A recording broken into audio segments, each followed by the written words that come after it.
You have dealt with a narcissist, and I can almost guarantee that at some point, money was a problem in your life with them. Even when on paper, things were perfectly fine.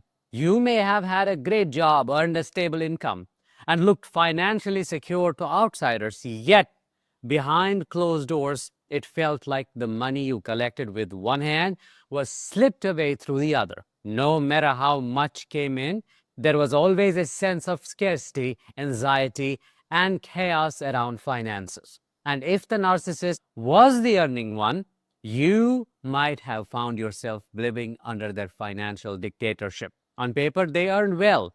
In reality, you were living as if you were broke.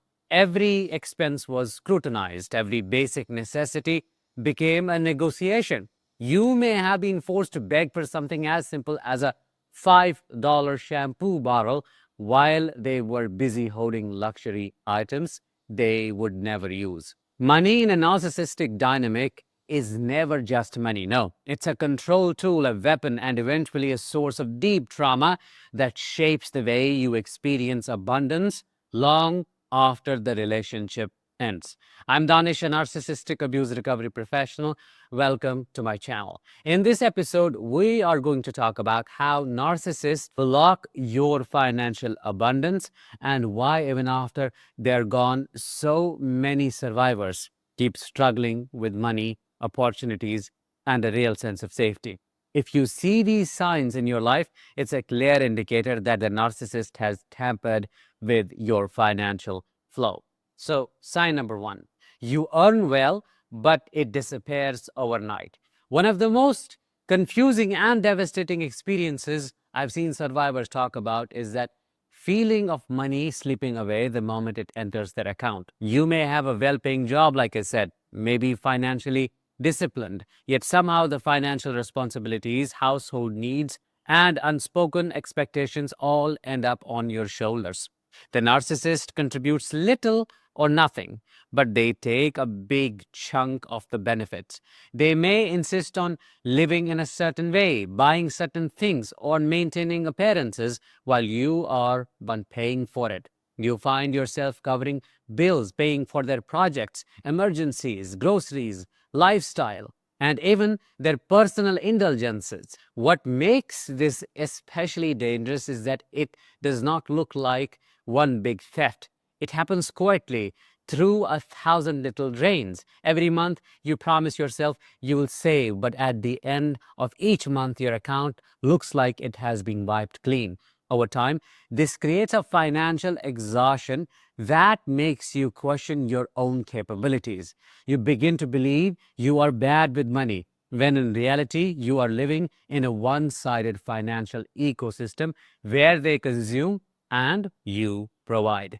Number two, they earn well but overspend and hoard. In the second scenario, the narcissist is the sole or primary earner. They bring in good money. People from the outside may even admire their lifestyle, but you know the truth. You have seen bags and bags of clothes piling up. You have watched them buy 200 jackets they will never wear. You have seen them bring home gadgets, cars, decor, and luxury items while the emergency funds remain empty. On paper, they earn well and spend well, no doubt, but in practice, none of that money goes toward meaningful stability. This creates an extremely dangerous illusion. Outsiders think you are financially stable and secure because they see the surface, don't they? But when a hospital emergency strikes, for example, or when a real need arises, there is nothing to rely on. You live in a constant hypervigilance, not knowing how you will handle the next crisis. You are forced to become resourceful in unhealthy ways. Why? Because their compulsive spending creates a house of cards. This overspending is not accidental. It serves two purposes, two functions. Number one, it feeds their ego through consumption. Second, it keeps you dependent because they make sure the real necessities are never fully secured. That keeps you walking on eggshells financially as well as emotionally. The third sign, they control your access to money and induce what I call poverty trauma. A very common pattern is financial gatekeeping. The narcissist may promise that they will handle everything and that you do not need to work. It sounds comforting at first, right? But soon you realize that every expense has to go through them. You cannot buy basic groceries without hearing a lecture. You cannot get even your sanitary pads, for example, or a bottle of shampoo without feeling guilty. Every little thing is treated as a privilege you must earn their approval for. Over time, this creates what I call poverty trauma syndrome. Technically, there is money in the household. Real poverty does not exist. But emotionally, you live as if you are in a war-torn zone where every resource is scarce. Your nervous system adapts to this deprivation. You shrink your needs, silence your desires. You learn to ask for less and feel shame for wanting more. This is not just financial abuse, it's psychological reconditioning. By making themselves the gatekeeper of your access to resources, they make sure that abundance is always filtered through their control. You stop feeling like an independent adult. You start behaving like a child, asking for pocket money. Number four, they create a financial fog that keeps you disoriented all the time. Another tactic is the creation of deliberate financial chaos. Narcissists rarely maintain transparent financial systems. Bills are hidden, accounts are scattered, budgets are never followed, and responsibilities are blurred. This fog keeps you from ever fully understanding where the money is going. You may try to organize things, but they either resist, accuse you of mistrust, or sabotage your efforts. They may take loans without telling you. They may open credit cards and pile up debt. They may spend impulsively and then claim ignorance when payments are due. The result is a state of financial confusion. You feel like you are trying to hold water in your hands. Even if you are skilled with money, you cannot manage chaos. You are not allowed to see clearly. This keeps you stuck in reactive mode, always responding to crises instead of building a stable financial foundation. Which brings us to the next sign. They link money to fear and condition your nervous system. Over time, these financial patterns do not just affect your wallet, they affect your nervous system. When every conversation about money ends in arguments, guilt, your brain learns to associate money with pain and fear. Instead of thinking of money as a resource that can bring joy, safety, comfort, and growth, your mind starts linking it with obstacles, scarcity, and fear. Even after you leave the narcissist, this conditioning remains. You may earn well in your life, in your new life, but when money comes in, your body tenses up naturally. You wait for something to go wrong, to fall apart. You expect a crisis. You subconsciously recreate situations where the money goes out just as fast as it comes in, because that is what feels familiar. This is why survivors find themselves stuck in low-paying jobs or struggling with financial decisions, even when the narcissist is no longer around.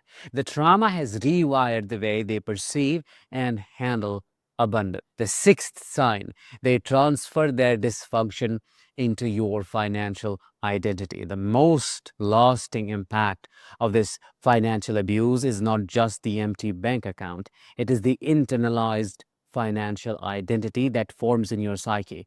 After years of living in the warped ecosystem, you start to believe that scarcity is your destiny. You may consciously want abundance, but subconsciously you carry beliefs like, I will never have enough, money always disappears, or I cannot trust myself financially.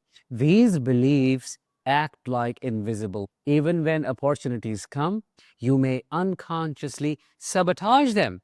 You may undercharge for your work, you may settle for less, may avoid handling money altogether. Why? Because it triggers extreme anxiety. In this way, the narcissist's impact continues long after the relationship ends. They have transferred their financial dysfunction into your mental and emotional blueprint. And unless you consciously work to rewrite that blueprint, it keeps playing in the background like a program you did not choose but ended up living by. You see, every financial transaction carries emotional weight somehow. When you earn, spend, invest, or save from a place of safety and clarity, that energy circulates smoothly. But when you operate under control and trauma, that energy becomes stagnant, doesn't it? Narcissists corrupt this flow by turning money into a tool of control and emotional chaos. They place themselves at the center of your financial ecosystem, which ensures that every decision is colored by their dysfunction somehow. Even if the numbers look the same on paper, the energy behind those numbers shifts from abundance to survival. To restore your financial flow, it's not enough to just earn more. No, you have to remove that imprint from your financial system, your nervous system, and of course, your belief system.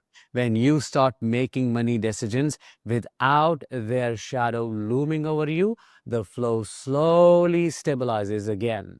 And that is exactly what I'll help you do in my upcoming workshop called How to Detach from a Narcissist Spiritually and Energetically. If you want to book your spot at an early bird price, link is in the description. With that, let's bring this episode to an end. I will talk to you in the next one. Until then, as always, let the healing begin and continue.